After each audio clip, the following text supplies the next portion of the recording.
you're a coach or a creative who may have perfectionist tendencies, then this video is for you. Hi, hello, my name is Kayla, your holistic personal brand coach, and I'm here to talk to you about the 3 things you don't need for your personal brand when you're first starting out. We're gonna talk about how this relates to perfectionism a little later, but I wanted to talk to you about this because I see so many early entrepreneurs, coaches, and creatives getting held up and tied up or investing way too much money in branding assets that they just do not need. So let's dig in. Number 1 is you don't need a logo.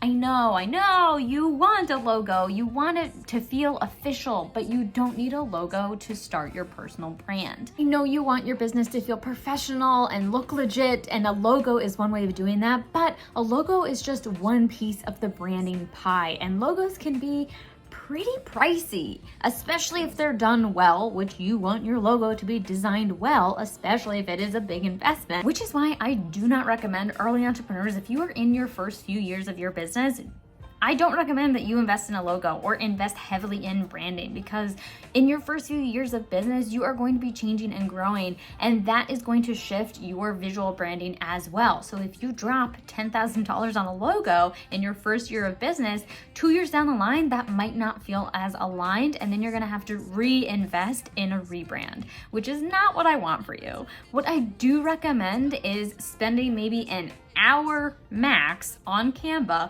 looking at templates, finding a handful of templates that feel aligned for you, your ideal client in this moment, how you want your ideal client to feel when they come across your content, and then use those templates. As I mentioned in my What is Personal Branding and Why You Need It video, logo is just one piece of the branding pie. You also have fonts, colors, tone of voice, and all of the other aspects that make a holistic brand. So investing this time in finding what feels visually aligned for you in this moment on Canva is a much better use of your time and energy than dropping thousands of dollars on a logo that might not feel aligned in a few years. Number 2, for similar reasons to number 1, is you don't need a fancy website. You do not need a multi-page website with all of the bells and whistles of everything figured out in your business. Again, you don't need to be spending thousands of dollars on a complicated website. A landing page will do just fine. What I mean by landing page is something with a header, hey, this is my name. Down below that, perhaps how you support people in a summary, and then below that, hey, here are the actual offers that you can work with me and what capacity, what a series with me looks like. Then below that, a little blurb about you, and then link it to a Google form where people can give you their contact information so then you can schedule a call. That's it. I walk you through exactly this in Bare Necessities Kit, which is called Bare Necessities Kit because it's literally the bare necessities that you need to begin your personal brand for your online business, because I wanted to help people get out of their head and get online. It includes landing page templates, Instagram grid templates, Instagram post templates, all through the lens of 4 fun archetypes that you get to choose from. And it's all in Canva. I wanted to make this really accessible, so 1, you don't have to invest thousands of dollars to get a cohesive brand online, and 2, you don't have to hire a developer or learn an entirely new platform outside of Canva. This is your invitation to stop overcomplicating this. You do not need a fancy website. You do not need multiple pages. You do not need to hire a developer. You do not need to invest even in Squarespace if you don't want to. If you want to, have at it. But if you want to create a web page on Canva, you can. Keep it simple to keep moving. Number 3 is a personal one for me, and that is you don't need an offer suite to start or launch your business. You don't even really need a freebie. This is personal for me because I spent so long trying to plan out my entire whole business before I even shared, hey, would you like to coach with me? And I really feel like if I had just practiced showing up and sharing that I could coach people more regularly, this would have served me so much better than staying stuck in this state of analysis, trying to overthink and really overplan my entire business rather than just practicing showing up. Your offer suite will evolve. A freebie will naturally come to fruition as you work with your clients and they're like, hey, I really like that tool. I really like that meditation. Oh my gosh, this would be a great workbook. Do you have any resources?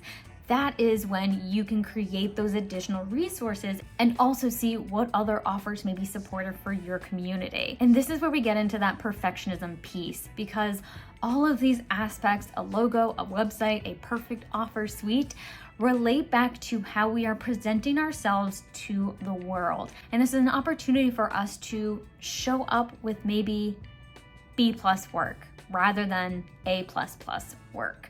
You have so much to offer as you are right now, even with no branding at all. I truly believe that branding is a tool to support us in feeling confident, but you do not need to invest in an entire multi-$1,000 brand suite when you are first starting off. Once you have proof of concept, you've worked with clients, you really know who your ideal client is and who you're speaking to, then you can invest more heavily in branding. But when you are first starting off, I really recommend working with a coach who will support you through the mindset challenges that come up when you are sharing yourself vulnerably, sharing your offers with the world, and receiving feedback from your community. Working with a coach to really flex that muscle of showing up is going to serve you so much more than investing heavily in branding. Having beautiful branding, while yes, can help you feel confident for a few Instagram posts, it doesn't do the deep work of flexing that confidence muscle and that resilience muscle of continuing to show up time and time again to share what you can offer to your clients. Another consideration is to check in and see, are you using having the perfect logo or the perfect website or the perfect offer suite as a procrastination technique? Perfectionism and procrastination can be very closely linked because sometimes we get so in our head of, I want this to be perfect, it has to be the exact thing that is going to catapult me to success, that is what makes us procrastinate, because you're scared of putting anything less than perfect out into the world. So this is your encouragement to tune in. Where are you at? What would be a good challenge for you to practice showing up and sharing your offers? And what would support you in feeling confident? If you do feel like templates would help you feel confident in your content, then I do recommend Bare Necessities Kit. It is a do-it-yourself brand kit that supports you in feeling confident in your content and helping you to get out of your head and get online. It includes Instagram post templates and landing page templates, all in Canva, and a lot more. It also includes energy coaching and meditation exercises for you to really flex that muscle, so you can gain that confidence by showing up time and time again. If you're interested, I'll put the link below. Thank you for being here. If this was helpful, please like, subscribe, and comment, and I'll see you next week. Okay, we're testing out the sound. How does it work without the microphone? And now we're doing a little test with the microphone. This is just recorded on my iPhone with no microphone. Case in point, that you don't need fancy tools. I mean, aside from a $1,000 iPhone, but you don't need a camera, you don't need a microphone to record content and put it on YouTube.